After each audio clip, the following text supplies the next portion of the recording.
Dia nggak pernah bisa mikir orang lain. Karena orang Farisawi berkata, untuk aku aja belum beres. Slogan begitu. Maka itu, ini yang Yesus kerjakan. Dia datang makan, diundang bukan karena makan gratisnya. Ada satu orang yang perlu dia hari itu. Ayat 37. Di kota itu ada seorang perempuan yang terkenal.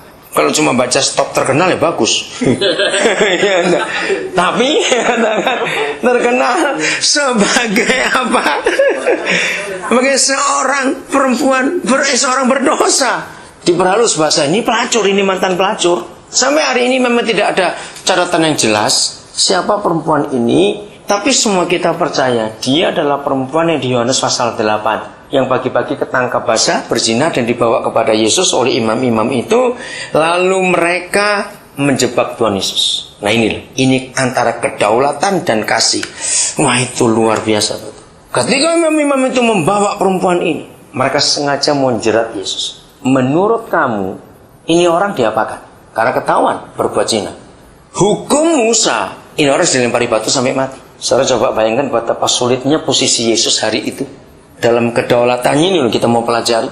Kalau dia berkata, ya hukum aja kalau itu Musa. Sebenarnya nggak salah dia berkata seperti itu. Tapi tetap salah di mata mereka. Karena mereka berdoa, katanya datang bawa kasih, kenapa membunuh orang? Betul tidak? Tapi kalau Yesus berkata bebaskan dia, salah juga. Jangan-jangan kamu juga berzina ini. Kenapa bebasan orang berzina ini? Jadi bagaimana? Kita ingat, antara kedaulatan dan kasih itu luar biasa. Ada satu hikmat. Dia berkata, siapa di antara kamu yang merasa nggak pernah berdosa, lempari duluan. Luar biasa itu. Istilahnya ini sudah di depan regu tembak mati ini. Dia semua dihukum mati ini. Tinggal satu kali perintah, lakukan, mati dia. Karena zaman itu kejam sekali. Orang-orang agama itu soknya luar biasa. Karena mereka merasa hebat kalau mereka sudah melakukan hukum agama itu. Saudara, ayo sadari, kalau kita perempuan itu gemetar atau bagaimana? Kira-kira. Ayo jawab cepat, gemetar atau bagaimana? Enggak cuma gemetar, ya pingsan mungkin atau apa lagi sudah siap mau mati ini. Dia nggak bisa nahan napas. Kapan kok nggak dilempari? Bisa bayangkan deg-degannya itu seperti apa? Tiba-tiba tinggal dia berdua dengan Yesus. Setelah dia selesai melukis di tanah Tuhan kita, dia tanya, mana yang lain? Sudah pergi. Ya sudah. Kalau gitu aku pun gak menghukum kamu. Tapi jangan buat dosa lagi. Dia gak sempat ngomong apa-apa. Setelah sadar Yesus sudah pergi. Kemana ini orang? Dia belum sempat berterima kasih. Nah sejak hari itu dia tuh cari di mana orang itu tadi, di mana. Hari itu dia dengar. Entah bagaimana beritanya kok bisa Yesus di rumah orang Farisi diundang makan, kok perempuan ini dengar. Nah dia dengar berita itu. Yesus di rumah orang Farisi karena di kotanya. Cuma masalahnya, nah ini dia.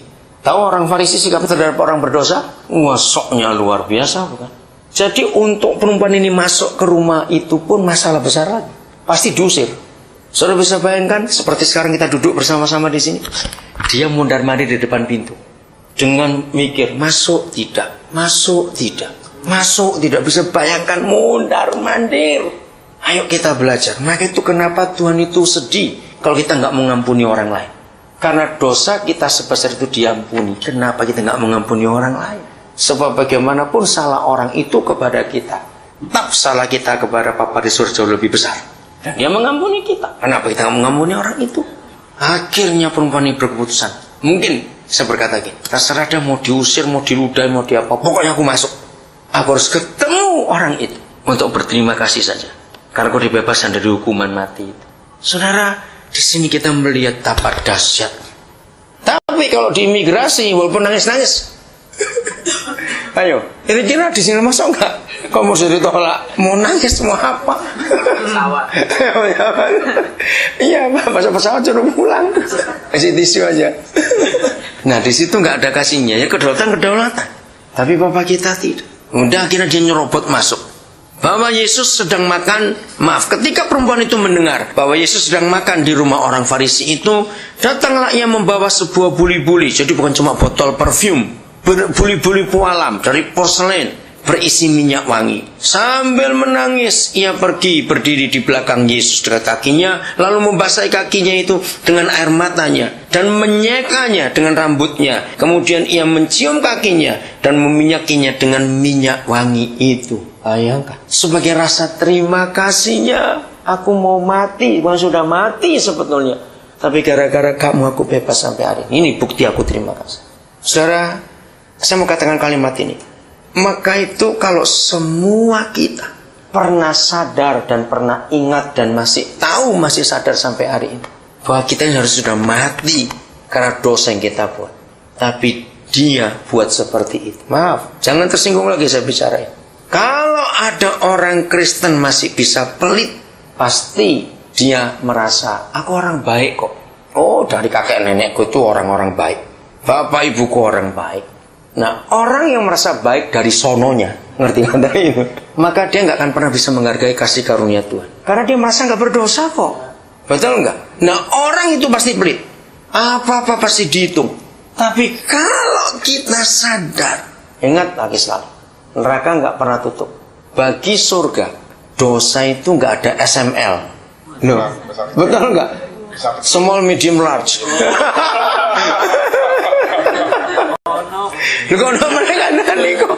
Loh, karena orang-orang itu berpikir, oh, dosaku sedikit, jadi nggak perlu. Nah, kalau orang berkata seperti itu, maka orang itu beranggapan neraka itu seperti kolam renang. Ada yang dangkal apinya untuk anak-anak. Enak aja. Nggak ada. Jadi buat papa di surga, dosa itu dosa. Ini bedanya dengan agama yang lain. Dosa kecil, dosa besar buat papa tetap neraka, dan neraka sama dalamnya. Maka itu dianjurkan kalau berdosa jangan tanggung-tanggung, sekalian saja. Oh, sama-sama masuk neraka, ngapain dikit-dikit? Nah, itu konsepnya. Kita harus tahu itu. Kalau saya nggak pernah berzina tapi suka lihat situs porno, sama aja, sama itu. Lebih baik berzina aja sekalian, ngapain cuma lihat? Jangan marah saya ngomong ini. Ngerti nggak, hukum dosa itu seperti itu. Nah, kalau kita sadar akan hal itu, saudara, masa kita nggak berterima kasih?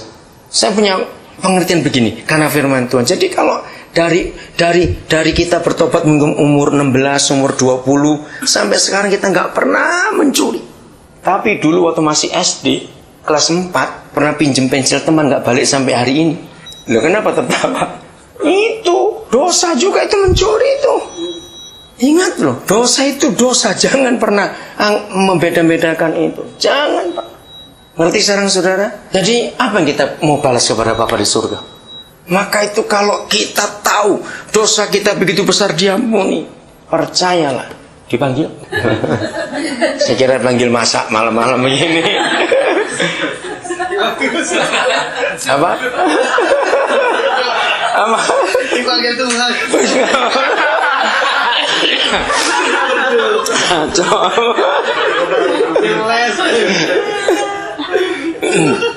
Ngerti saudara? Betapa kasih itu hebat sekali dalam hidup ini.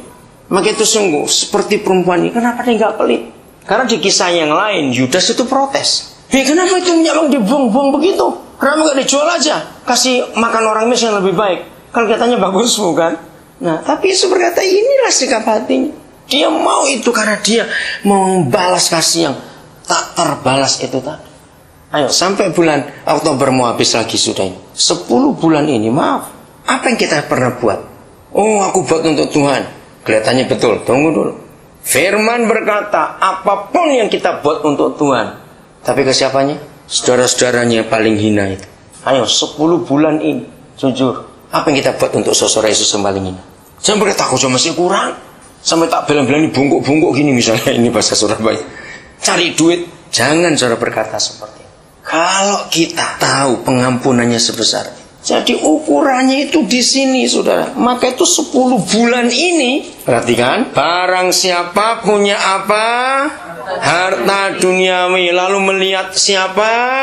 Soalnya kekurangan. Terus, nah, ukurannya itu bukan kepada Tuhan. Maka itu kalau kita dengar orang kesana, oh aku sobat ini untuk Tuhan, enak saya dengarnya. Karena Tuhan gak butuh uang kita. Katakan amin. Tuhan gak butuh pelayanan kita. Dia itu pakai malaikat lebih hebat daripada kita. Malaikat gak pernah ngomel, kita suka ngomel. Lo betul gak? Dia tuh pakai malaikat tuh gak pernah nuntut apa-apa. Karena malaikat gak perlu konsumsi, gak perlu akomodasi, gak perlu transportasi. Kita ini yang rewel, ya minta ampun.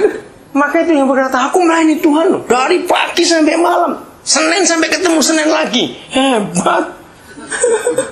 Bukan itu. saudaranya Yesus ini mau diapakan. Ingat 10 bulan ini jujur.